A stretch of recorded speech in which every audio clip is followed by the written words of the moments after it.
আপনি কাউকে আকর্ষণ করতে চাইছেন।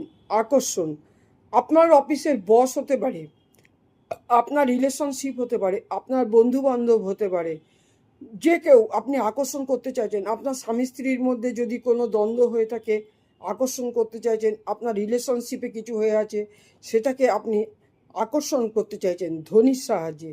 এটা কোনো মন্ত্র না, এই ধ্বনির সাহায্যে এটা 11 বার সকালে বলবেন শুদ্ধ বস্ত্রে, 11 বার সন্ধ্যার পরে আপনি বলবেন। এটা রাত হলেও কোনো ক্ষতি নেই। 11 বার করে শুধু একটি ওয়ার্ড আপনাকে বলতে হবে।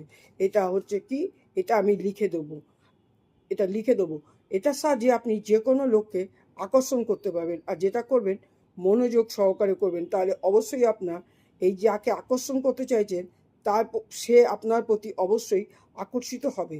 আর এই এই শব্দটা হচ্ছে কি, ধ্বনিটা হুং, হয় হস্য উনেশ্বর হুং। হুং শব্দটা আপনি 11 বার বলবেন। হুং হুং, হাতে গুনে গুনে বলবেন। এটার ফলে কী হবে, আপনি মানুষকে যাকে আকর্ষণ করতে চাইছেন সে আকর্ষিত হবে আপনার প্রতি।